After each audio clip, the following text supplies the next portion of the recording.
The alarm systems across the Valorian warship screamed with an urgency that Commander Thurix had never heard before. His four eyes widened as he stared at the display screen, his scaled hands gripping the command console so hard that his claws left marks in the metal. "Sir, the readings make no sense," his sensor officer said, her voice shaking. "The soul anomaly is collapsing." Thurix felt his twin hearts hammering in his chest.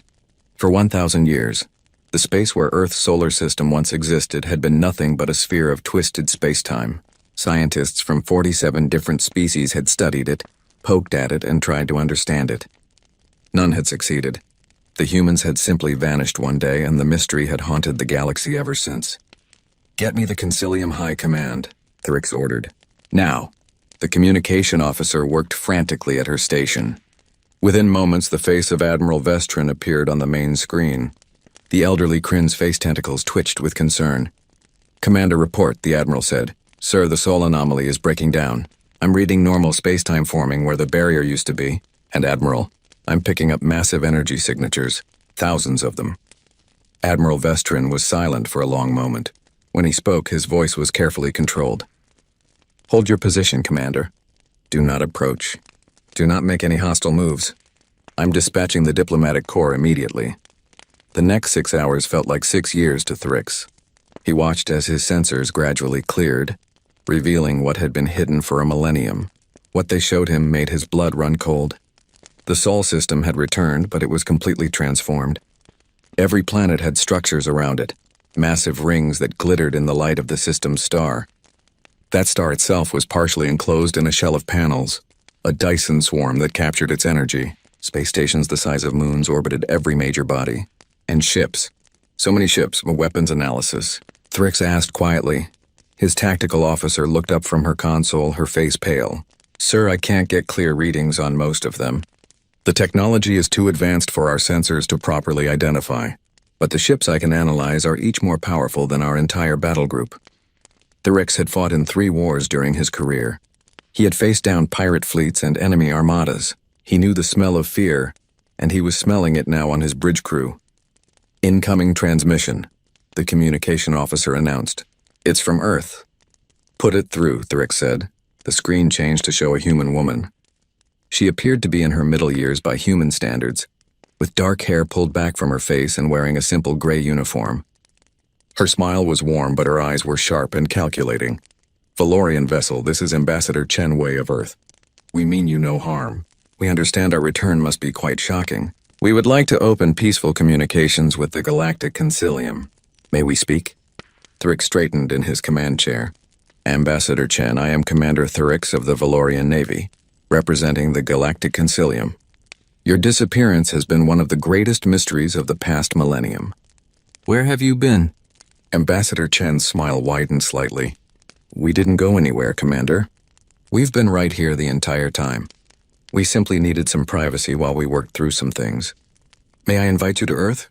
I believe a face-to-face conversation would be beneficial for both our peoples." Every instinct Thurix had developed over his military career told him this was dangerous. But he also knew that refusing would be seen as cowardice by the Concilium. And if these humans truly had become this advanced, refusing might also be interpreted as hostility. "I accept your invitation, Ambassador," Thurix said. "But I must inform my superiors first." "Of course," Chen said. "Take all the time you need." "We've waited 1,000 years. A few more hours won't matter." The transmission ended. Thurix immediately contacted Admiral Vestrin and relayed the conversation. "Accept their invitation," the Admiral ordered. "But Commander, be careful. We have no idea what we're dealing with. The humans were barely capable of basic interstellar travel when they vanished. This level of advancement shouldn't be possible in just 1,000 years." Thurix thought the same thing, but he kept his concerns to himself. Within an hour, he was aboard a shuttle heading toward Earth, accompanied by a small security detail and his senior science officer. As they approached the blue and green planet, Thurix's science officer gasped. "Commander, look at the orbital structures. Those aren't just stations, they're interconnected. The entire planet is surrounded by a defensive network unlike anything in our databases." The shuttle was guided down by automated systems to a landing platform in what the computers identified as the region once called China. As the doors opened, Thurix got his first smell of Earth's atmosphere. It was rich and clean, filled with sense of growing things. Ambassador Chen was waiting for them, flanked by two other humans. One was a tall man with dark skin and silver hair. The other was a younger woman with red hair and a cybernetic eye that glowed faintly blue. "Commander Thrix, welcome to Earth," Chen said, extending her hand in the human greeting gesture. Thrix had studied human customs and knew to grasp it gently. "Thank you for receiving us, Ambassador. I must admit I have many questions." "I'm sure you do," Chen said. "Please walk with me. I'll explain what happened." They walked through a garden that seemed to blend nature and technology seamlessly. Trees grew alongside crystalline structures that hummed with power. The sky above was clear and blue, but Thrix could see the faint shimmer of the orbital rings. 1,000 years ago, by your reckoning, humanity faced a choice, Chen began. "We had just made contact with our first alien species, the Zephrons. They told us about the galaxy, about the Concilium, about the thousands of species that filled the stars. We were excited. We wanted to join, to learn, to grow." She paused by a fountain, watching the water cascade over smooth stones. "But we also learned something troubling. We learned that young species like ours were often taken advantage of by older civilizations. We learned that the galaxy had rules that favored those who were already powerful. We learned that if we joined the Concilium as we were, we would be junior partners at best, subjects at worst, for thousands of years." "The Concilium protects younger species," Thrix said, though even he heard the doubt in his own voice. "Perhaps," Chen said, "but protection comes with a price. We would have to accept Concilium laws, Concilium trade agreements, Concilium limitations on our military and our exploration. We would be safe, yes, but we would also be controlled." She started walking again, leading them toward a large building that seemed to be made of living crystal. "So we made a different choice. Our scientists had been studying temporal mechanics, trying to understand the nature of time itself. They discovered something remarkable. It was possible to create a bubble of accelerated time around our entire solar system. Inside the bubble, time would move faster, much faster." Thrix felt his mind struggling to grasp what she was saying. "You created a time acceleration field around your entire star system?" "Yes," Chen said simply. "We calculated that if we set it correctly, 1,000 years would pass outside while 100,000 years passed inside. We would have time to grow, to develop, to become something greater. And then when we were ready, we would return to the galaxy." 100,000 years? Thrix's science officer whispered. "That's impossible. No species could maintain social cohesion for that long." Ambassador Chen stopped and turned to face them. Her expression was serious now. "It wasn't easy," she said. "The first few thousand years were the hardest. We had wars. We had disasters. We nearly destroyed ourselves more than once. But we survived. We learned, we grew, and eventually we became unified in a way that we never could have been if we'd remained connected to the greater galaxy." She gestured to the man with silver hair. "This is Dr. James Morrison. He was born on Earth before we activated the temporal field. He's 123,000 years old." Thrix stared at the human man, who smiled gently. "We conquered death about 40,000 years into our isolation," Dr. Morrison said. His voice was deep and calm. "Not completely, of course. People can still choose to die and accidents still happen. But aging, disease, the simple wearing down of the body, we solved those problems." "Why are you telling us this?" Thrix asked. "Why reveal your capabilities so openly? Because hiding them would be pointless," Ambassador Chen said. "Your sensors have already detected our orbital structures. Your strategic analysts are probably having panic attacks right now trying to estimate our military capacity, and because we don't want there to be any misunderstandings about what humanity has become." They entered the crystalline building, and Thrix found himself in a vast chamber. The walls displayed images, countless images, showing the history of humanity's isolation. He saw cities that floated in the clouds. He saw ships that bent space around them. He saw humans working alongside artificial intelligences that seemed as alive as any biological being. "We spent 100,000 years preparing for this moment," Chen said. "We knew that when we returned, the galaxy would be frightened of us. We knew that some would see us as a threat. We knew that others would want to control us or exploit us. So we made sure that neither of those things would be possible." She turned to face Thrix directly. "Commander, I need you to understand something very important. Humanity doesn't want to conquer the galaxy. We don't want to rule over other species. We simply want to exist as equals, free to determine our own destiny. But we will not accept subjugation. We will not allow ourselves to be limited by laws written by others, and we will not permit any force in the galaxy to threaten our freedom. Thurix felt the weight of her words. This was a declaration, not a threat, but also not a request. The Concilium will want to know your military capabilities, he said carefully. Of course they will, Chen said, and we'll be happy to demonstrate them if necessary, but we hope that won't be required. We hope that the Concilium will be willing to accept humanity as an independent power, not a member state but an ally. Some members of the Concilium won't like that, Thryx warned. The Drakon Empire in particular has strong views about military parity and the balance of power. Yes, we know about the Drakon, Chen said. Her voice was still friendly, but there was steel beneath it. We've been listening to galactic communications for the past year. We know about the political factions in the Concilium. We know about the tensions between the Drakon and the Zephrons. We know quite a lot, actually. Thryx felt a chill run through his body. You've been spying on us? We prefer to think of it as intelligence gathering, the woman with the cybernetic eye said, speaking for the first time. I'm Director Sarah Kim, head of the External Intelligence Service.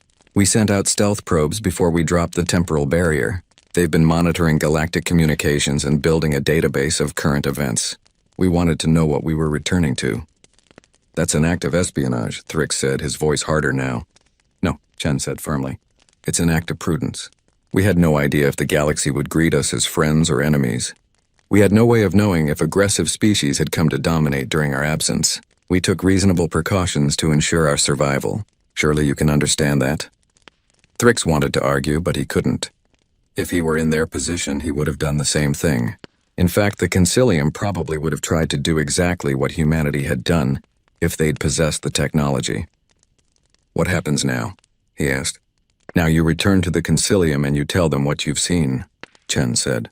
You tell them that humanity has returned, that we're willing to engage in peaceful relations, but that we will defend our independence, and then we wait to see how they respond.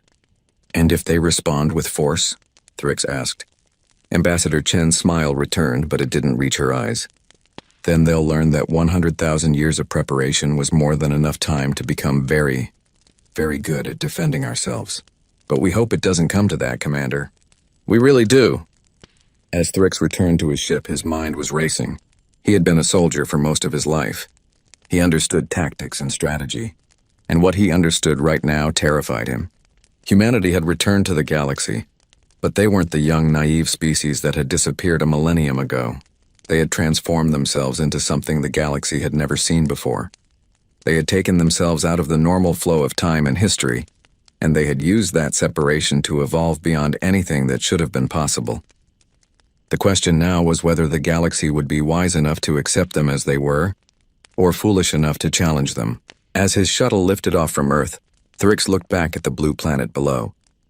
It looked peaceful and beautiful, but he knew now that beneath that beauty was a power that could reshape the entire galaxy, and somewhere in the depths of space, heading toward Concilium space, the implications of humanity's return were about to send shockwaves through every species, every empire, and every government that called the galaxy home. The age of human isolation was over. The age of humanity as a galactic power had just begun.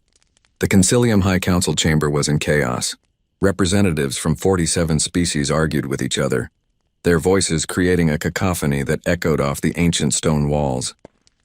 Commander Thryx stood at the center podium waiting for order to be restored. Admiral Vestron slammed his gavel 3 times, the sound booming through the chamber. Order! We will have order!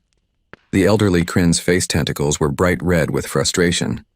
Commander Thryx has traveled to Earth and returned with information we desperately need. I will have silence while he speaks. The chamber gradually quieted. Thryx could feel the weight of hundreds of eyes on him. He activated his holo display and images of Earth's transformed solar system appeared above him. What you see here is the current state of the Sol system, Thryx began. Every planet has been encased in orbital infrastructure. The star itself is surrounded by a Dyson swarm that captures approximately 40% of its total energy output. My science team estimates that the energy production of the Sol system exceeds the combined output of the 10 most industrialized Concilium worlds. Murmurs rippled through the chamber. The Drakon representative, War Master Kroseth, stood up. He was massive even by Drakon standards, his scaled body covered in ceremonial armor that marked him as one of the greatest warriors of his people. Commander, are you telling this council that a species that was barely capable of basic spaceflight has somehow surpassed our most advanced civilizations? Croseth's voice dripped with skepticism. I'm telling you what I observed, Thrix replied evenly. The humans didn't experience 1,000 years of development. They experienced 100,000 years. They used temporal acceleration technology to effectively skip forward in their own timeline while remaining in the same space. That's impossible, said Representative Kixara of the Methodian Collective. Her crystalline body chimed with disbelief. No known science supports such technology. Nevertheless, they did it, Thrix said. He changed the holo display to show Ambassador Chen Wei. The humans are willing to demonstrate their capabilities if the concilium requires proof. But they've made their position clear. They won't join the concilium as a member state. They're offering alliance and cooperation, but they will remain independent. Croseth laughed, a harsh barking sound. They think they can dictate terms to us. To the galaxy? One system, no matter how advanced, cannot stand against the combined might of the concilium. War Master, I would advise caution, Thrix said. I saw their capabilities. Or rather, I saw what they chose to show me. I believe there's much more they're keeping hidden. Then we need to see more, Croseth declared. I propose we send an official delegation to Earth. Not just a single ship, but a proper diplomatic mission with appropriate military escort. Let's see how confident these humans really are when faced with real power. Admiral Vesitrin nodded slowly. The War Master has a point. We need more information. Commander Thrix, would you be willing to lead another mission to Earth? This time with a full delegation? Thrix wanted to refuse. Every instinct told him that pushing humanity right now was a mistake. But he was a soldier, and soldiers followed orders. Yes, Admiral. I'll lead the mission. 3 days later, Thrix found himself aboard his flagship, leading a fleet of 30 concilium vessels toward Earth. It wasn't a full battle group, but it was substantial enough to make a statement. Behind him were scientists, diplomats, military analysts, and intelligence officers. Everyone wanted to understand what humanity had become. As they entered the Sol system, Thrix received an immediate message from Ambassador Chen. Welcome back, Commander Thrix. We're pleased that the concilium is taking our return seriously. You and your delegation are welcome to visit Earth again. However, we ask that your military vessels remain in orbit around Mars. We hope you understand that allowing a foreign military fleet near our homeworld would be inappropriate. Croseth, who had insisted on joining the mission, growled in anger. They dare to restrict our movement? This is unacceptable. It's a reasonable request, Thrix said. We wouldn't allow foreign military vessels near our homeworlds either. Reluctantly, Croseth agreed. The military vessels took up positions around Mars, while Thrix led a smaller group down to Earth on diplomatic shuttles. This time, the reception was more formal. They landed at a massive complex that seemed to be humanity's center of government. The building was a marvel of architecture, blending natural materials with advanced technology in ways that shouldn't have worked but somehow did. Ambassador Chen greeted them with the same warm smile, but this time she was accompanied by a larger group. She introduced them one by one. This is Dr. James Morrison, our chief scientific advisor. You've met him before. This is General Marcus Stone, head of our military forces. This is Dr. Amara Okafor, our leading expert on artificial intelligence. And this is someone very special, Elder Yuki Tanaka. The last person was a small, elderly-looking woman with silver hair and eyes that seemed to contain millennia of wisdom. She bowed slightly. I was born on Earth before the temporal barrier was activated, Elder Tanaka said. Her voice was soft but clear. I've lived for 127,000 years. I've seen humanity at its worst and at its best. I've witnessed our entire transformation. The concilium delegates stared at her in shock. The implications were staggering. This woman had lived longer than most civilizations existed. How? Representative Kixara asked. How is such longevity possible? Dr. Okafor stepped forward. We discovered that aging is ultimately a programming problem. Cells are told to deteriorate over time by their genetic code. We learned to rewrite that code. We also developed techniques for consciousness backup and body reconstruction. Death became optional rather than inevitable. But the psychological impact, Kixara pressed. No species can maintain sanity over such timescales. Elder Tanaka smiled. It was difficult at first. Many of my generation didn't survive the psychological challenges of extreme longevity, but we adapted. We developed new forms of therapy, new ways of maintaining mental health across thousands of years, and we learned that having a purpose, a goal that stretched across generations, helped give life meaning. What purpose? Thurix asked. Survival, General Stone said. He was a big man with scars on his face that looked deliberately maintained. When we sealed ourselves away, we didn't know if we'd ever come back. We didn't know if the galaxy would still be here when we returned. We didn't know if we'd face friends or enemies. So we prepared for everything. Ambassador Chen gestured for them to follow her. Come. Let us show you what 100,000 years of focused development looks like. They were taken to a massive facility, built into the side of a mountain. Inside, Thrick saw technology that made his head spin. Factories that could build anything from the molecular level up. Power generation systems that drew energy from quantum fluctuations in space itself. Weapons that he couldn't even understand the basic principles of. This is a standard manufacturing complex, Dr. Morrison explained. We have thousands like it across the Sol system. We can produce anything we need, from food to starships with near-perfect efficiency. Your ships, said military analyst Telvon, a Grakian known for his expertise in naval warfare. We detected thousands in orbit. How many do you actually have? General Stone smiled. Enough. That's not an answer, Telvon pressed. It's the only answer you need, Stone replied. We have enough ships to defend ourselves against any conceivable threat. That should be sufficient information. Croseth stepped forward, his massive frame towering over the human general. You're very confident for someone whose entire species lives in a single star system.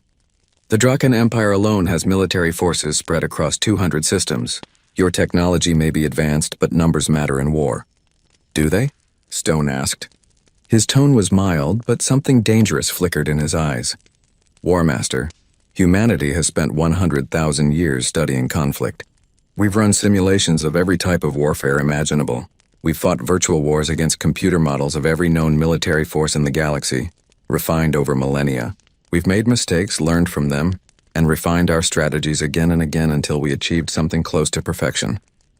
He gestured to a display on the wall. It showed a star map of the Drakan Empire. We know the location of every major Drakan military installation. We know your fleet compositions, your tactics, your strategies. We've studied your history, your culture, your psychology. We know how you think, how you fight, how you make decisions under pressure. Croseth's face flushed with anger. You've been spying on us. We've been learning about you, Stone corrected. There's a difference. We sent out observation probes before we dropped our temporal barrier. We've been gathering information, not to attack you, but to protect ourselves. Knowledge is our first line of defense. This is an act of war. Croseth roared.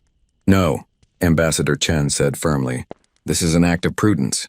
War Master, please understand our position. We've been isolated for 100,000 years from our perspective. We had no idea what the galaxy had become. We had no way of knowing if warlike species had conquered everything, if the concilium had fallen, if some new threat had emerged.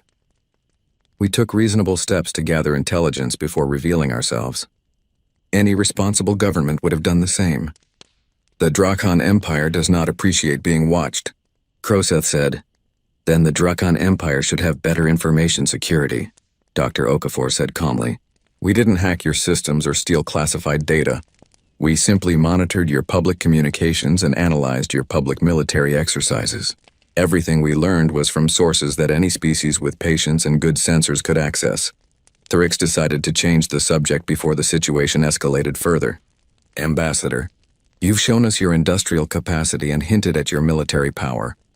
But there's something I don't understand. Why did you really isolate yourselves? 100,000 years is an enormous sacrifice.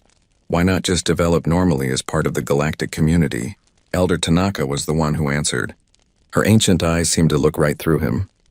Because we wanted to be free, she said simply. We studied the history of young species joining the concilium. Most become junior partners, dependent on older civilizations for technology, trade, and protection.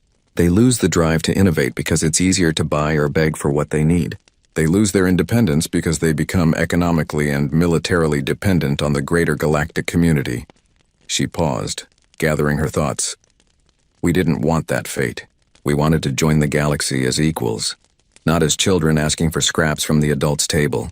So we chose to grow up alone, without help, without interference. It was the hardest thing humanity has ever done.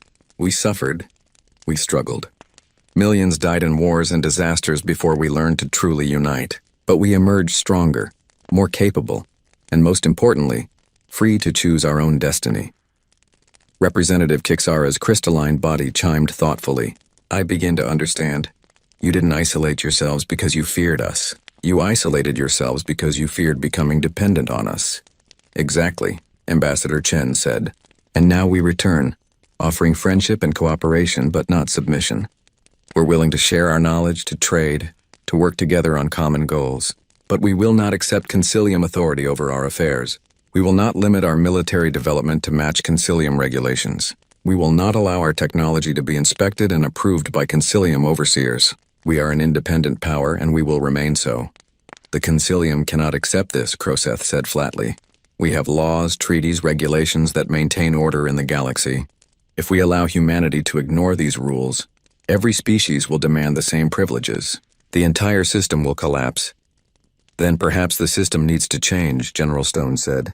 Perhaps it's time for the galaxy to accept that not all species want to be part of the same governmental structure. Perhaps there's room for independent powers that cooperate without surrendering sovereignty. The argument continued for hours. The Concilium delegates tried every approach they could think of to convince humanity to accept some form of Concilium oversight. Ambassador Chen and her team politely but firmly refused every proposal. Finally, as the Earth's sun set outside the windows of the conference room, Thrix made a decision. Ambassador Chen, he said, I think we've reached an impasse. My delegation needs to return to the Concilium and report our findings. The High Council will need to decide how to proceed. Of course, Commander, Chen said. We understand. But before you go, there's one more thing I'd like to show you. Something that might help the Concilium understand why we're so insistent on maintaining our independence. She led them to a secured chamber deep underground. Inside was a single object, a crystalline structure that pulsed with strange light. It looked ancient, far older than any technology Thrix had seen. What is this? He asked. We found it on Mars, Dr. Morrison said, buried deep beneath the surface. It's not human technology. It's not even close to human technology. It's a data storage device created by a species that called themselves the progenitors. They existed in this galaxy millions of years before any of our current civilizations arose. The progenitors are a myth, Kixara said. No, Morrison replied. They were real. And they left messages behind. Messages we spent 50,000 years learning to decode. What did the messages say?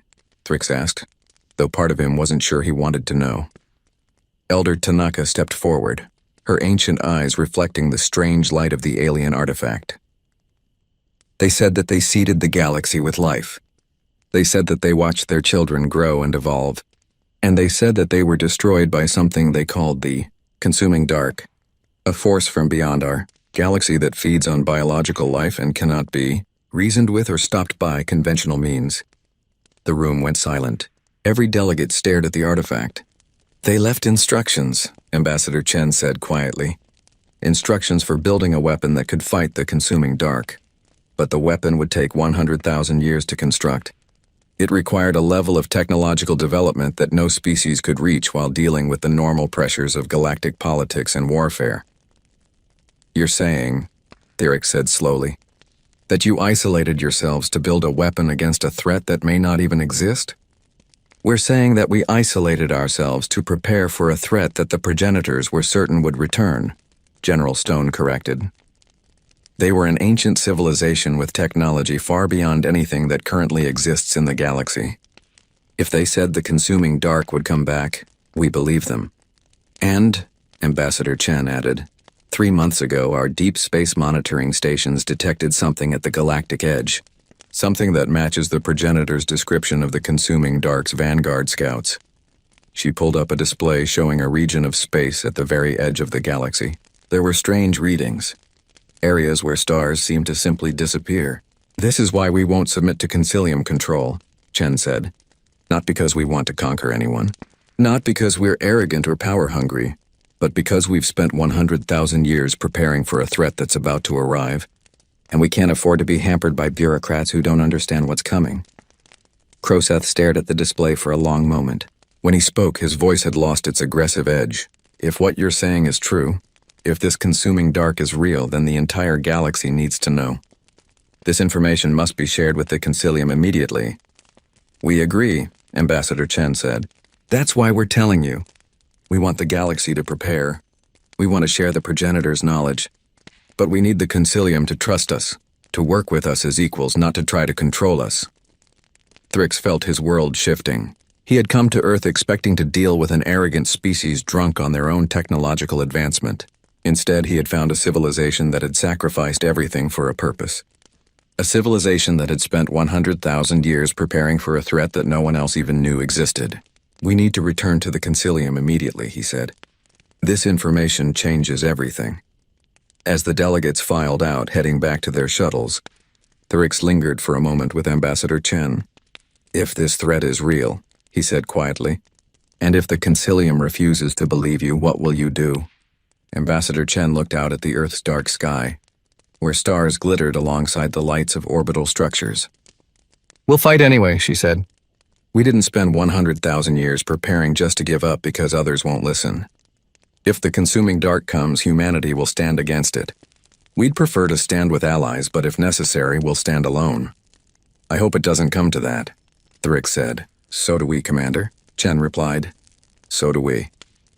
As Thrix's shuttle lifted off from Earth, carrying him back to his fleet and then to the Concilium, he knew that the galaxy was about to change. Either the Concilium would accept humanity as equals and prepare for the coming threat, or they would reject the warning and try to force humanity to submit. He prayed they would choose wisdom over pride, but he feared they would choose pride. And if they did, the galaxy would learn a very hard lesson about what 100,000 years of human determination could create. War Master Croseth stood in the command center of his flagship, the Eternal Talon, and watched the strategic display with satisfaction. Around him, 300 Drakon warships moved in perfect formation, the largest fleet ever assembled by his people. They were heading toward the Sol system, and this time, humanity would learn to respect proper authority. Sir, we're receiving multiple warnings from the Concilium High Command, his communications officer reported. They're ordering us to stand down and return to Drakon space. Ignore them, Croseth said. The Concilium has become weak, afraid to use force when force is necessary. The humans need to understand their place in the galactic order. 3 weeks had passed since Commander. Thrix returned from Earth with his alarming reports about the progenitors and the so-called consuming dark. The Concilium had debated endlessly, unable to decide whether humanity was telling the truth or simply trying to justify their military buildup with convenient lies about ancient threats. Croseth had no patience for endless debate. The humans had technology that upset the military balance of power. They refused to accept Concilium authority. They had to be brought to heel, and if the Concilium wouldn't do it, the Drakon Empire would. We're approaching the Sol system boundary, his navigator announced. Excellent, Croseth said. Send the message to the humans.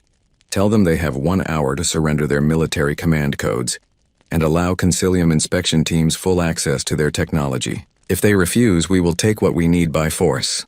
The message was transmitted. Croseth expected pleading, negotiation, or perhaps even immediate surrender. Instead, he received a simple response from Ambassador Chen Wei. War Master Croseth, you are making a terrible mistake. Turn your fleet around and return home. This is your only warning, Croseth laughed. Did you hear that? One warning! These humans think one system can threaten the combined might of 300 Drakon warships. They're about to learn a hard lesson about reality. The hour passed with no further communication from Earth. Croseth ordered his fleet forward, crossing into the Sol system proper. Weapons charged and ready, his tactical officer reported. All ships are prepared for combat operations. Target their orbital stations, Croseth ordered. Disable, don't destroy. We want their technology intact. But make sure they understand we're serious. Before the tactical officer could respond, every alarm on the bridge started screaming at once. Sir, we're detecting massive gravitational anomalies, the science officer shouted. They're forming around the entire fleet. Croseth stared at the display in disbelief. Space itself seemed to be twisting around his ships. The stars outside shifted and warped. His vessels, which had been moving in perfect formation, suddenly found themselves pulled in different directions by forces that shouldn't exist. Engines at full power, he shouted. Break free. It's not working, sir. The gravitational wells are too strong. We're trapped. On the tactical display, Crozeth watched in horror as his proud fleet was scattered like leaves in a storm. Ships tumbled through space, unable to control their movement. Some collided with each other. Others spun wildly, their crews probably being thrown around inside. "Where are the human ships?" Crozeth demanded. "Where are they attacking from?" "Sir, I don't see any human vessels," the tactical officer said, his voice shaking. "The entire defense appears to be automated. We're being attacked by the system itself." A new voice came through the communication system. It was General Marcus Stone, the human military commander. "War Master Crozeth, what you're experiencing is the Sol Defense Network. It's an automated system that activates when hostile forces enter our space. Your ships are caught in artificial gravity wells generated by satellites positioned throughout the solar system. You cannot escape. Your weapons cannot fire because the same gravity fields that hold you are disrupting your targeting and power systems." Crozeth's hands clenched into fists. "This is an act of war." "No," Stone replied calmly. "This is an act of self-defense. You entered our space with hostile intent. You threatened us." We responded. "The difference is that we're not killing anyone. Your crews are safe. Your ships are undamaged. But you're completely helpless and you'll remain that way until we decide otherwise." "The Concilium will hear about this," Crozeth roared. "They're already watching," Stone said. "We're broadcasting this entire encounter on all Concilium communication channels. Every species in the galaxy can see what happens when someone tries to threaten humanity with force." Ambassador Chen's face appeared on the main screen. Her expression was sad rather than triumphant. "War Master, I tried to warn you. We don't want conflict. We don't want to humiliate you or your people, but we cannot and will not accept threats to our sovereignty. You came here with 300 warships to force us into submission. Now you see that such tactics won't work. You can't hold us forever," Crozeth said. "Eventually your system will fail or we'll find a way to break free. And when we do, you'll do nothing," Chen interrupted, "because we're about to give you a demonstration of what happens if you actually make us defend ourselves, actively rather than just passively restraining you." The display changed to show a region of space near Jupiter. Dozens of human ships appeared, seemingly materializing out of nothing. They were sleek and beautiful, with curves that seemed more organic than mechanical.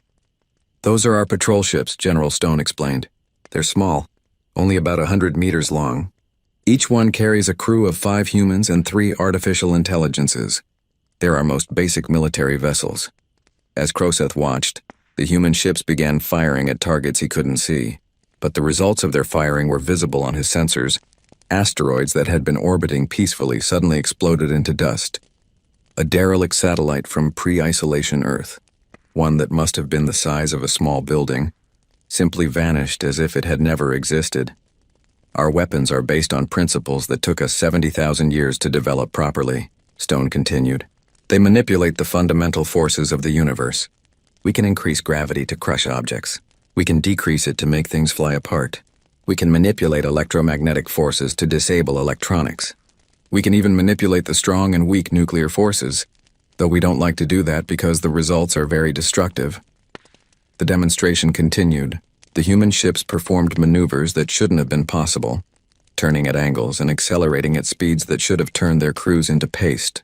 They fired weapons that seemed to bend space itself. "Our ships don't use conventional propulsion." Dr. Morrison's voice joined the broadcast. "We learned to manipulate space-time directly. Our vessels create bubbles of altered space around themselves. Inside the bubble, inertia works differently. We can accelerate, turn, or stop without the crew feeling anything. And our AI pilots can process information and react millions of times faster than biological brains." Crozeth felt his heart sinking. Every piece of the demonstration was a lesson in just how outmatched his fleet truly was. The humans weren't just more advanced. They were operating on a completely different level of technology. "I think we've made our point," Ambassador Chen said. "War Master, we're going to release your ships now. We're also going to repair any damage caused by the gravitational fields. Your fleet will be returned to you in perfect condition." "Why?" Crozeth asked. The fight had gone out of him. He felt humiliated, defeated without a single shot being fired. "Because we don't want to be your enemy," Chen said simply. "We want the galaxy to understand that we can defend ourselves, but we don't want to hurt anyone if we can avoid it. You came here with hostile intent, but we're choosing to respond with mercy." The gravitational fields around the Drakon fleet began to dissipate. Ships slowly regained control of their systems. Engineering crews reported that all damage was being repaired by some kind of automated repair drones that had appeared from nowhere. "There is one condition," General Stone said. "Every ship in your fleet now has a complete recording of what happened here stored in its computer systems. These recordings cannot be deleted or altered. They're encoded at the hardware level. When you return to Drakon space, these recordings will automatically upload to your military networks and to the public galactic communication grid." Croseth understood immediately. The humans were ensuring that everyone would know what happened. There would be no hiding this defeat, no spinning it as anything other than what it was. "You're making an enemy of the Drakon Empire," he said quietly. "No," Chen replied. "We're making sure the Drakon Empire understands reality. War Master, your people are warriors. We respect that. But there are different kinds of strength. You came here thinking that numbers and conventional military power would be enough. You were wrong.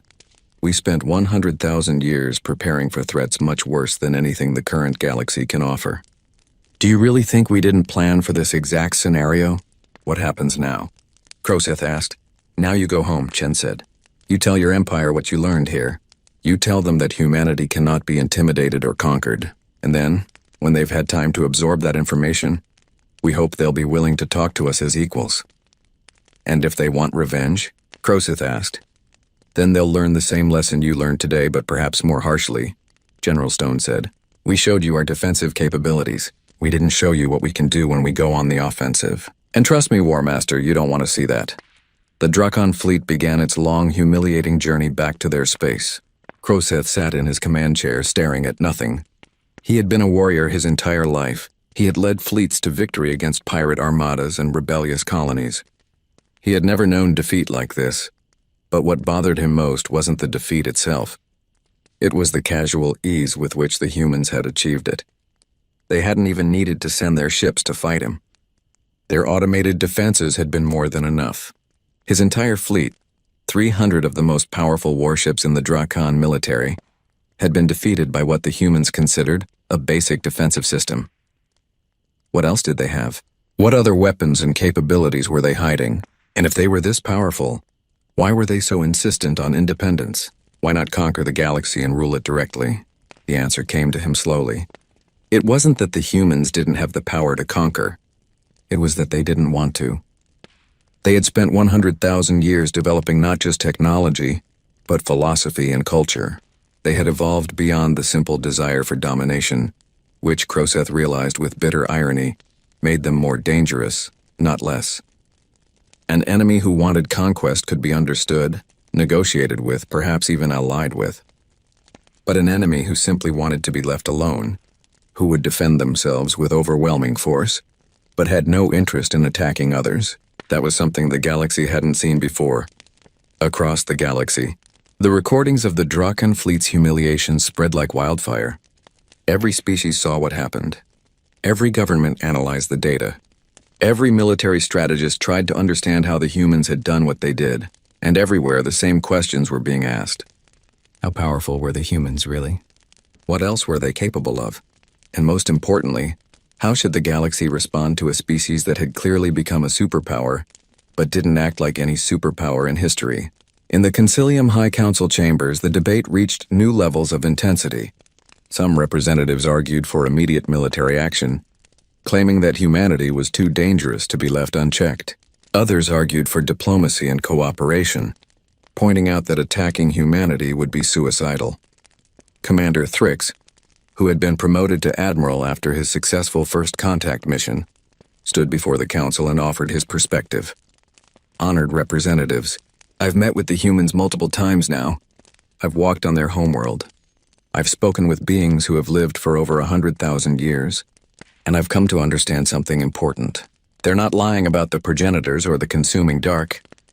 You can't know that for certain, Representative Kixara said. No, Thrix admitted, but I can make an educated judgment based on their behavior. If they wanted to conquer us, they could have done it already. If they wanted to dominate the galaxy, they would have emerged from their isolation with their fleets deployed and started taking territory. Instead, they offered alliance and cooperation. They only demonstrated their military power when we forced their hand by sending a hostile fleet into their space. So you're saying we should just accept them? Asked Representative Dulcor of the Festian Alliance. I'm saying we should be smart, Thrix replied. Humanity has technology that's centuries beyond ours. They have defenses we can't penetrate and weapons we can't counter, but they're willing to share their knowledge if we treat them as equals. That's an incredible opportunity. Or an incredible trap, muttered someone in the back rows. The debate continued for days, but slowly a consensus began to form. The galaxy had to accept that humanity was now a major power. The question was how to integrate them into the existing political structure without losing face or admitting that the Concilium's authority was limited. Back on Earth, Ambassador Chen watched the galactic political theater unfold with a mixture of amusement and concern. They're going to take months to make a decision, General Stone said, standing beside her. That's fine, Chen replied. We have time. The consuming dark's vanguard is still far away. We have maybe a year, possibly 2, before they reach inhabited space. Are we sure they're coming here? Stone asked. Chen pulled up a star map showing the galactic edge. The area where the strange readings had been detected was growing larger. They're coming, she said. The progenitors were clear about this. The consuming dark feeds on biological life. They strip planets of all organic matter and use it to fuel their expansion. They won't stop until they've consumed everything or until something stops them. Then we need the Concilium to listen, Stone said. We can't fight this alone. They'll listen eventually, Chen said. Either because they choose wisdom or because the consuming dark forces them to. I just hope it's the former rather than the latter. She turned away from the display and looked out at the Earth below. Humanity had spent 100,000 years preparing for this moment. They had transformed themselves from a young, naive species into something powerful and capable. They had built weapons that could crack planets and defenses that could stop any conventional attack. But the consuming dark wasn't conventional. It was the threat that had destroyed the progenitors, a civilization far more advanced than humanity at its current level. Even with all their preparation, Chen wasn't sure it would be enough. That's why they needed allies. That's why they needed the galaxy to stop seeing them as a threat and start seeing them as what they truly were. The first and best line of defense against something that wanted to consume all life in the galaxy. The demonstration to Kroseth had been necessary. The galaxy needed to understand that humanity couldn't be bullied or forced. But Chen hoped it would also show something else, that humanity's power was controlled, measured, and used with restraint. They could have destroyed the Drakon fleet. Instead, they had simply held it, demonstrated their capabilities, and let it go. That restraint, Chen hoped, would speak louder than any display of raw power. Now they just had to wait and see if the galaxy was smart enough to listen. Because time was running out, and the consuming dark was coming, whether the galaxy believed it or not. Director Sal Threen of Concilium Intelligence hadn't slept properly in 3 weeks. The 8 eyes arranged around her spherical head were bloodshot and tired. Her tentacles moved restlessly as she prepared her presentation for the High Council, organizing data that terrified her more with each passing day. Directors, the situation is worse than we thought, she began, her voice carrying the harmonic undertones of stress in her species. Holographic displays appeared around the council chamber, showing networks of data, communication intercepts, and analysis reports. 3 months ago, we began a comprehensive investigation into human activity since their return. What we discovered should concern every species in this chamber. She manipulated the display, zooming in on a timeline. Approximately 14 months ago, long before the Sol temporal barrier collapsed, we started detecting anomalies in our communication networks, strange patterns in data traffic, brief moments where our systems showed activity that shouldn't have been there. Representative Kixara's crystalline body chimed with alarm. Are you saying the humans infiltrated our networks before they even revealed themselves? Yes, Sal Threen said bluntly. We've identified traces of what appear to be highly sophisticated AI agents operating within galactic networks. They're not viruses or malware in the traditional sense. They're more like observers, watching and learning. We believe the humans deployed them months before dropping their temporal barrier. How deep does the infiltration go? Admiral Vestrin asked. Sal Threen's tentacles drooped with dismay. Deep. Very deep. We found evidence of human monitoring in military communications, trade networks, scientific databases, and even private civilian channels. They've been observing us, learning our languages, studying our cultures, and mapping our political structures. War Master Kroseth, still recovering from the humiliation at Seoul, slammed his fist on his console. This is exactly what I warned about. The humans are a threat to galactic security, perhaps, Salthreen said. Or perhaps they were being cautious. Director Kim of Earth's External Intelligence Service has agreed to meet with me. With the Council's permission, I'd like to hear their explanation before we draw conclusions. The Council debated for an hour before agreeing. 2 days later, Salthreen found herself in a secure conference facility on a neutral station, sitting across from Sarah Kim, the Human Intelligence Director with the cybernetic eye. Director Salthreen, Kim said with a polite nod. Thank you for agreeing to this meeting.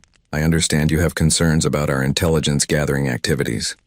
Concerns is putting it mildly, Salthreen replied. Your AI agents have penetrated virtually every major network in the galaxy. This is an unprecedented act of espionage. Kim leaned back in her chair. Let me ask you something, Director. If your people were about to emerge from isolation after 100,000 years, not knowing what the galaxy had become, what would you do? I would gather intelligence first, Salthreen admitted. Exactly. And that's what we did. We sent out stealth probes and AI observation platforms before we dropped the temporal barrier. We needed to know what we were returning to. Was the galaxy at peace or at war? Had the Concilium survived? Had new threats emerged? We had no way of knowing, so we looked. But the extent of your infiltration, we observed. We didn't interfere, Kim interrupted. We didn't change data. We didn't sabotage systems. We didn't steal classified military secrets. We monitored public communications, observed military exercises from long range, and analyzed cultural broadcasts. Everything we learned came from sources that weren't technically secured. Salthreen's tentacles rippled with frustration.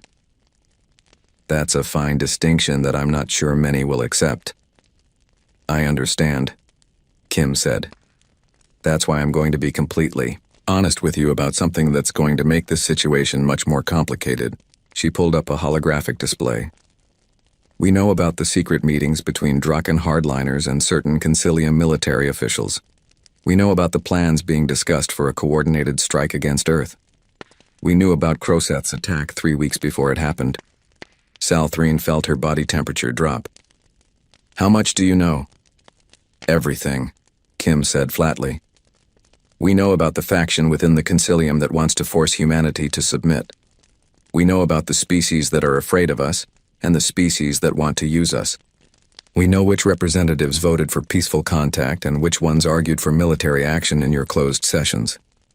Our council chambers are supposed to be secure, Salthreen said. They are, by galactic standards, Kim replied. But we've had 100,000 years to develop surveillance technology. Director, I'm not telling you this to threaten you. I'm telling you because you need to understand something important. We're not spying on you because we want to conquer you. We're doing it because we need to protect ourselves from the factions in your government that want to destroy or control us. She changed the display to show a star map of the galactic rim. And more importantly, we're monitoring everything because the consuming dark is real, and we need to know when it arrives. Salthreen stared at the map. You really believe in this ancient threat? We don't believe in it. We know it exists. We've been monitoring the galactic edge for decades by our internal timeline. We've watched stars go dark. We've detected strange energy signatures. We've even intercepted what we think are scout ships from the consuming dark, though they destroyed themselves before we could capture them. Kim's expression grew serious. Director, the progenitors left extensive records. They described the consuming dark in detail. They explained how it operates, how it spreads, how it consumes. And most importantly, they explained that it always returns. Why should I believe you? Salthreen asked. Because I'm about to give you something that proves we're not your enemy, Kim said. She pulled out a data chip. This contains evidence of every infiltration we've conducted, every AI agent we've deployed, every communication we've monitored. Complete transparency. You can take this to your council and expose everything we've done. Sal Threen stared at the chip. Why would you do this? Because time is running out, Kim said quietly. The consuming Dark's vanguard will reach inhabited space within a year, maybe less. We need the galaxy to stop seeing us as a threat and start preparing for the real enemy. If exposing our intelligence operations helps accomplish that, then it's worth it. Sal Threen took the chip carefully. This could destroy any trust between our peoples, or it could build trust by showing we're willing to be honest even when honesty makes us vulnerable, Kim replied. That's your choice to make, Director. Use the information however you think is best for the galaxy. Sal Threen returned to the Concilium and presented her findings to the High Council in a closed emergency session. The reaction was explosive. Some representatives called for immediate sanctions against humanity. Others argued that the humans' transparency was a positive sign. The debate raged for days. Then something happened that changed everything. A colony. Whirled at the galactic edge, a Drakon mining operation called Karseth Prime went silent. All communication stopped. Relief ships were dispatched immediately. When they arrived, they found a nightmare. The planet's surface had been stripped, not destroyed, but harvested. Every living thing was gone. The colonists, the native plant, life, even the bacteria in the soil, all of it had been removed. The buildings still stood, but they were empty. The machines still functioned, but there was no one to operate them. And there were bodies, or rather, things that had once been bodies. The relief crews found them wandering the empty streets, twisted and wrong. Dead Drakon colonists that somehow still moved. Their bodies changed into something that shouldn't be possible. When the relief ships tried to help, the transformed colonists attacked with inhuman strength and speed. The relief ships barely escaped. They brought back video footage that was immediately classified as the highest level of security. But Sal Threen saw it. She saw the empty planet and the twisted bodies. She saw exactly what Ambassador Chen had warned them about. The consuming dark had arrived. An emergency session of the High Council was called. This time, Ambassador Chen was invited to attend via hologram. Her face appeared above the council floor, life-sized and serious. I wish I could say I told you so, Chen began. But there's no satisfaction in being right about this. The attack on Karseth Prime matches exactly what the progenitor records described. The consuming dark sends vanguard ships to harvest biological material from isolated worlds. They take everything living and transform it into soldiers for their main force. How do we fight them? Admiral Vesitrin asked. That's complicated, General Stone said, appearing beside Chen's hologram. The consuming dark isn't a conventional enemy. They don't negotiate. They don't retreat. They don't have supply lines to disrupt or leaders to kill. They're more like a force of nature than an army. But they can be fought, Chen added. The progenitors developed weapons against them. We've refined those weapons over the past 100,000 years. We can stop them, but not alone. We need the entire galaxy to coordinate its defenses. What are you proposing? Representative Kixara asked. A defensive alliance, Chen said. Not Concilium membership, not submission to your authority, but a genuine partnership. We share our weapons technology.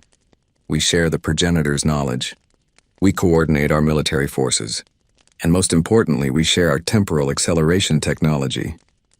The council chamber erupted in shocked murmurs. You would give us access to temporal technology? Admiral Vestrin asked, his face tentacles bright with surprise. Yes, Chen said. We propose creating temporal acceleration bubbles around key industrial worlds. Not for 100,000 years like we did, but for shorter periods. 10 years outside, 1,000 years inside. That would give each species time to build up their defenses, develop new weapons, and prepare for what's coming. There must be a catch, Kroseth said suspiciously. There is, General Stone said. It's dangerous. The temporal fields require enormous energy to maintain. If they fail, the results can be catastrophic. And spending time inside an acceleration field changes people and cultures. We know that better than anyone. But desperate times require desperate measures. We need to verify what happened at Karseth Prime, Representative Dulcor said. Send our own investigators, not just rely on Drakon reports. Do it, Chen said. Send anyone you want, but do it quickly, because we're detecting more Vanguard ships heading for other worlds on the galactic edge. The consuming dark is starting its invasion, and it won't stop until it's consumed everything or we stop it. Over the next few days, multiple Concilium investigation teams visited Karseth Prime. They all returned with the same grim reports. The planet had been harvested. The colonists had been transformed into something monstrous. An analysis of the transformed bodies showed technology that was completely alien, unlike anything any known species possessed. The evidence was undeniable. The consuming dark was real. Commander Thurix, now leading the Concilium's response coordination, worked closely with General Stone to develop a defense strategy. They identified worlds that were most at risk and began evacuating them. They established early warning sensor networks at the galactic edge. And most importantly, they began the delicate process of sharing technology. Human engineers arrived at Concilium worlds teaching the basics of progenitor technology. It was like trying to teach advanced mathematics to children, Stone explained. Not because the Concilium species weren't intelligent, but because they lacked the foundational knowledge that humanity had spent thousands of years developing. But they tried. Every species contributed what they could. The Zephrins provided their expertise in energy management. The Methodians offered their crystalline computing technology. The Kryn contributed their deep understanding of biology and genetics. Even the Drakon, swallowing their pride, shared their advanced metallurgy and weapons design.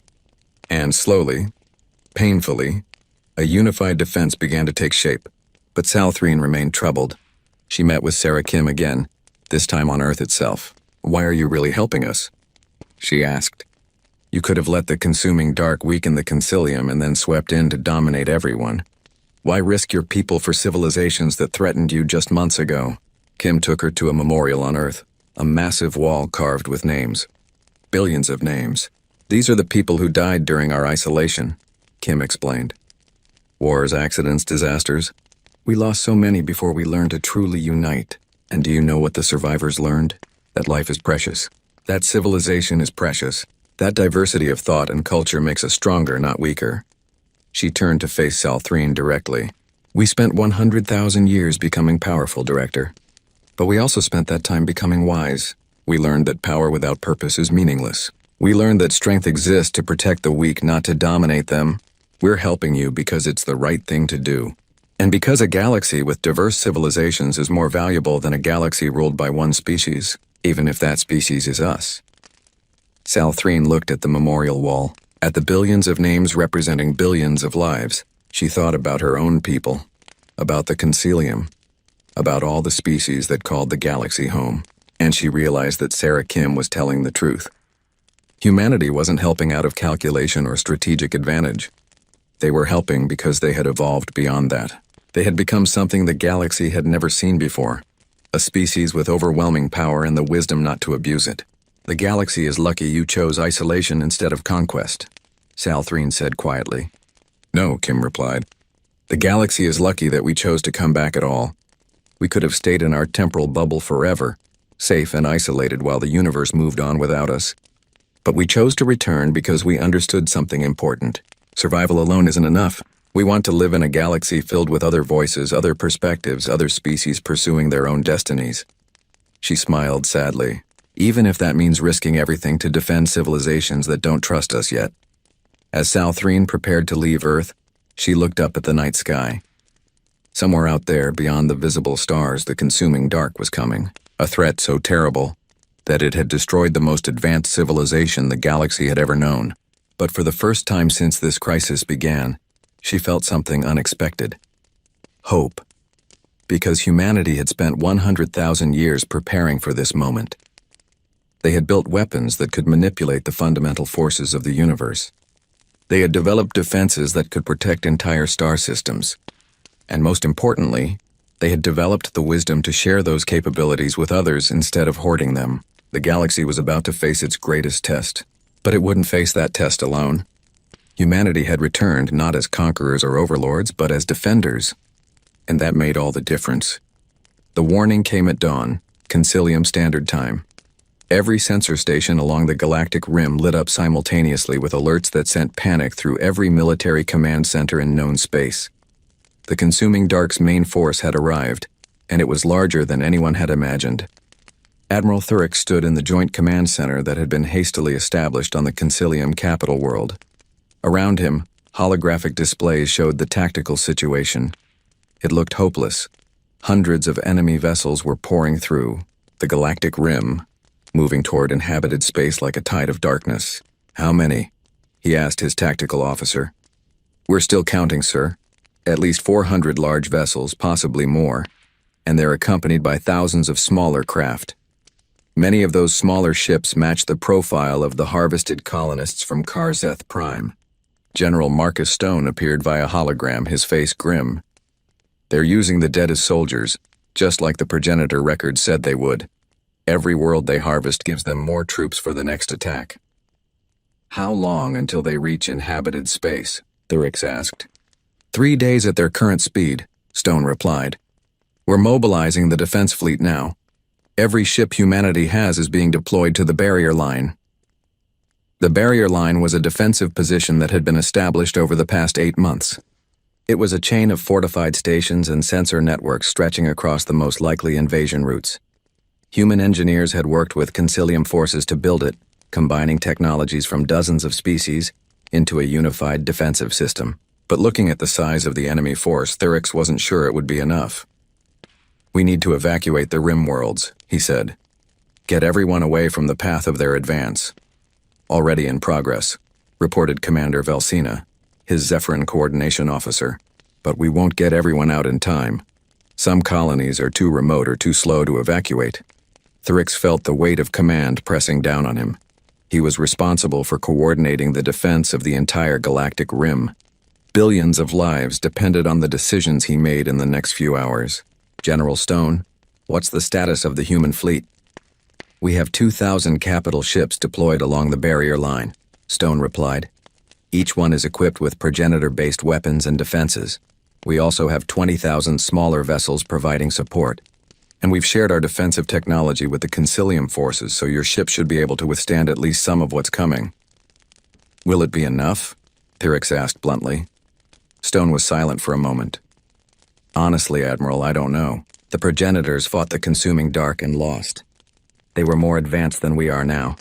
But they fought alone, each species trying to defend itself independently. We have something they didn't. We have unity." Ambassador Chen Wei appeared beside Stone's hologram. Despite the crisis, her face was calm and composed. "Admiral Thurix, I need to tell you something that we've kept secret until now. The weapon the progenitors designed, the one that took us 100,000 years to build, it's ready. But using it comes with a terrible cost." "What kind of cost?" Thurix asked. "The weapon is essentially a reality restructuring device," Dr. Morrison said, joining the holographic conference. "It creates a wave of altered space-time that disrupts the fundamental forces the consuming dark uses to exist. But the wave is indiscriminate. It will destroy the consuming dark, but it will also severely damage any conventional matter it encounters. Using it means sacrificing everything in a large radius." Thurix felt his blood run cold. "How large a radius?" "Approximately 2,000 light-years," Chen said quietly. "Any inhabited world in that radius would be rendered uninhabitable. Any ship would be torn apart. It would create a dead zone in the galaxy." "Then we can't use it," Thurix said immediately. "Not unless we have no other choice," Chen agreed. "That's why we're fighting conventionally first. But if the barrier line falls, if the consuming dark breaks through and starts harvesting inhabited worlds, we'll have to make a terrible decision. Sacrifice a portion of the galaxy to save the rest. Let's make sure it doesn't come to that," Thurix said. The next 3 days were a blur of preparation. Ships moved into position along the barrier line. Evacuation fleets worked around the clock to move civilians from threatened worlds. Engineers made last-minute adjustments to defensive systems, and everyone waited. On the 3rd day, the consuming dark reached the barrier line. Thurix watched from the command center as the first enemy vessels appeared on the tactical display. They were massive, each one larger than the biggest Drakan battleships. Their hulls were organic-looking, covered in strange growths that seemed to pulse with unhealthy light. "All stations report ready," Commander Velsina announced. "Engage when they enter weapons range," Thurix ordered. The battle began with humanity's long-range weapons firing first. Beams of twisted spacetime reached out across the void, striking the enemy vessels. Several of the consuming dark ships simply came apart, torn to pieces by gravitational forces they couldn't withstand. But more kept coming. For every ship destroyed, 2 more appeared to take its place. The Concilium forces opened fire as the enemy came into their range. Conventional weapons had been modified with human technology to be more effective. Energy weapons that had been enhanced with gravitational lensing. Missiles that could manipulate their own mass to increase impact force. Even the oldest Draken ships had been upgraded with new systems. The space around the barrier line became a storm of weapon fire and explosions. The consuming dark ships fired back with weapons that seemed to warp reality itself. Their projectiles twisted and turned in impossible ways. When they hit, they didn't just damage ships, they corrupted them, turning metal and circuitry into something organic and wrong. Station 7 is reporting heavy damage, Velsina called out.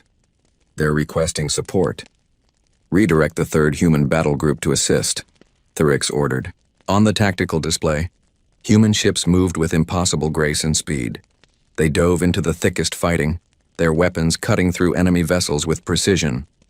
But even with humanity's advanced technology, the battle was brutal.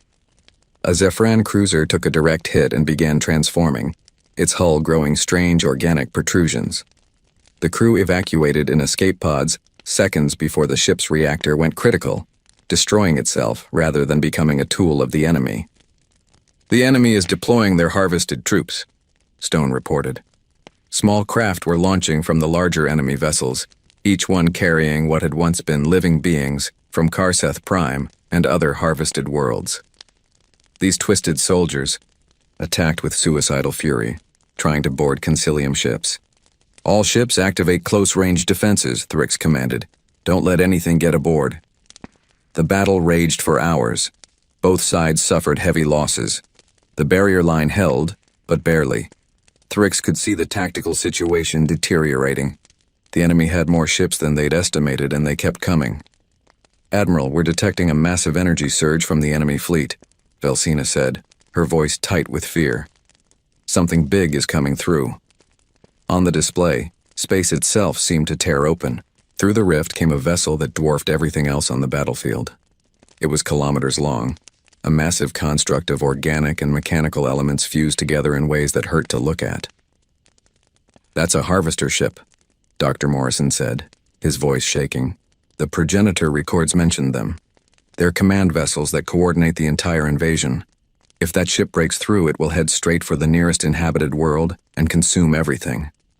All forces concentrate fire on that vessel, Thryx ordered.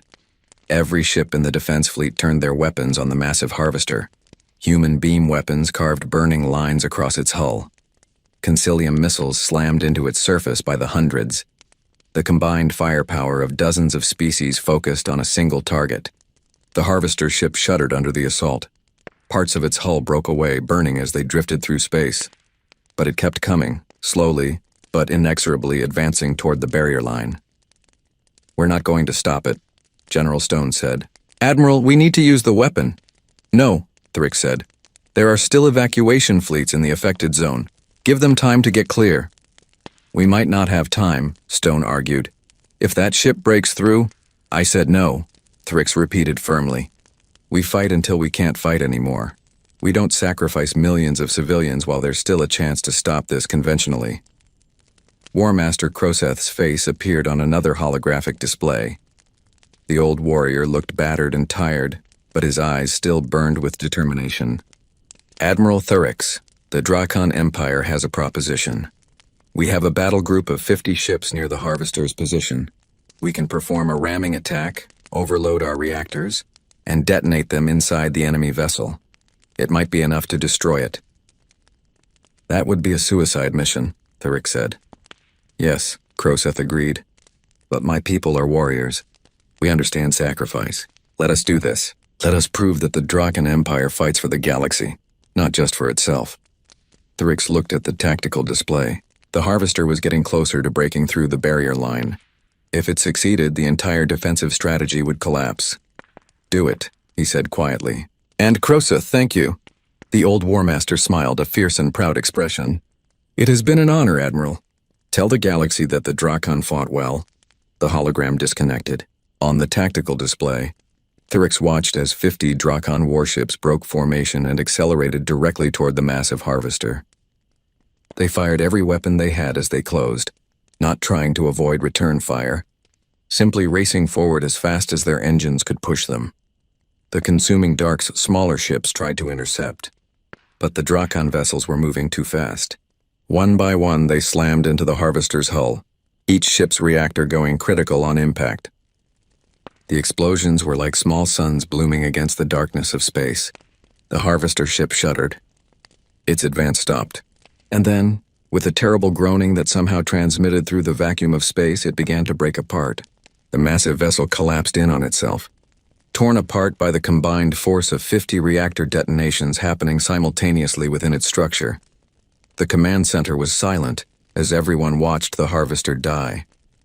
Then Commander Velsina spoke, her voice thick with emotion. Sir, the enemy fleet is breaking off. They're retreating back toward the galactic rim. It was true. Without their command ship, the consuming Dark's forces were falling back, withdrawing from the battle. The defense had held, but the cost had been terrible. Thyrix looked at the casualty report scrolling across his display. Thousands of ships destroyed, tens of thousands of crew members dead, 3 stations completely lost, and 50 Drakon vessels with all hands sacrificed to stop the harvester. We won, General Stone said, but his voice held no triumph, only exhaustion. For now, Ambassador Chen added, but they'll be back.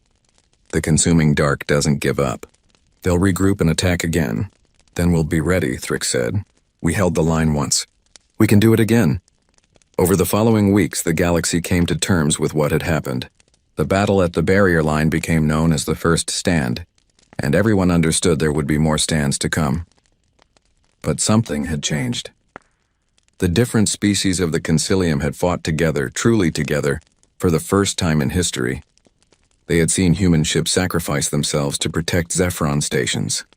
They had watched Drakon warriors give their lives to save billions of beings they'd never met. They had witnessed what unity could accomplish. The political debates about humanity's status quietly died away. No one questioned anymore whether humans should be independent. They had earned their place as equals through blood and sacrifice. More importantly, they had proven that their power was matched by their willingness to use it in defense of others. Ambassador Chen met with Thyrix one final time before returning to Earth. The weapon is still ready, she said. If the consuming Dark comes back with overwhelming force, we can use it. But I hope we never have to make that choice. So do I, Thyrix said. Ambassador, I owe your people an apology. When you first returned, I saw you as a threat. I was wrong. You were being cautious, Chen replied. That's not wrong. But I'm glad you gave us a chance to prove ourselves. She looked out at the stars through the station's viewport. Humanity spent 100,000 years preparing for this war. We built weapons and defenses beyond anything the current galaxy had achieved. But the most important thing we built wasn't technology. It was wisdom. We learned that true strength isn't about dominating others. It's about standing beside them when darkness comes. The progenitors would be proud, Thyrix said. Maybe, Chen said. Or maybe they'd be disappointed that it took the threat of extinction to bring the galaxy together. But either way, we're here now. We're unified, and we'll face whatever comes next together. She extended her hand in the human gesture of friendship. Thyrix grasped it firmly. Together, he agreed, as Ambassador Chen's ship departed, heading back toward the blue and green world that humanity called home. Thyrix stood at the viewport and thought about the future. The consuming Dark would return. There would be more battles, more sacrifices, more losses. But the galaxy was no longer a collection of separate species looking out for their own interests. It had become something greater. A unified civilization, diverse in its peoples but united in purpose. Humanity had returned after 1,000 years of absence. But they hadn't returned to conquer or dominate. They had returned to fulfill the purpose that the progenitors had intended when they seeded the galaxy with life so long. Ego, to be the shield that protected all the Yar, children of the stars, to stand against the darkness, no matter the cost, to ensure that life, in all its beautiful diversity, would continue to flourish in the galaxy. Earth had been gone for 1,000 years. But it had returned with power that no empire could contain. Power tempered by wisdom that no empire had ever achieved. And that made all the difference. In the depths of space, beyond the galactic rim, the consuming dark gathered its forces and prepared for the next assault. It had failed once, but it was patient. It had destroyed the progenitors. It would eventually destroy their children too, or so it believed. But the consuming dark didn't understand something important. It didn't understand that sometimes the children surpass their parents, that sometimes giving a young species 100,000 years to grow and develop creates something unprecedented. The progenitors had been powerful, but they had fought alone. Humanity was powerful too, but they didn't fight alone. They fought alongside 47 other species, each one contributing their unique strengths to the defense. And in the Sol system, deep beneath the surface of Earth, the reality restructuring weapon waited. A final option, a terrible choice that humanity hoped they would never have to make. But if that choice came, if the darkness threatened to consume everything, humanity would not hesitate. They had spent 100,000 years preparing not just to survive, but to ensure that others survived too. Because that was what true power meant. Not the ability to destroy, but the willingness to sacrifice everything to protect those who couldn't protect themselves. Earth had returned, and the galaxy would never be the same. The age of isolation was over. The age of unity had begun.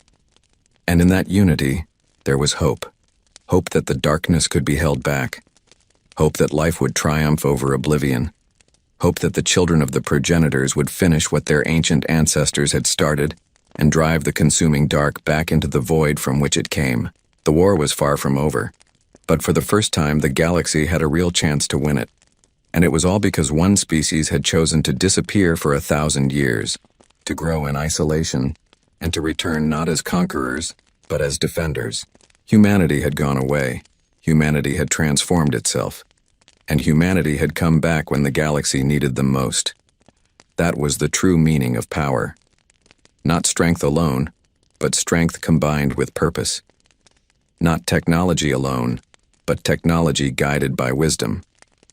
Not independence alone, but independence used in service of something greater. The consuming dark had made a terrible mistake. It had given humanity 100,000 years to prepare. And now it would learn what happens when you give humans enough time to become truly dangerous. Not dangerous to the innocent, but dangerous to those who threatened the innocent. The first stand had been won. The war had just begun, and humanity, along with their new allies, was ready to fight it, no matter how long it took, no matter what it cost. Because that's what defenders do. They stand, they hold the line, and they never ever give up. Not while there's still something worth protecting. Not while there's still life in the galaxy worth defending.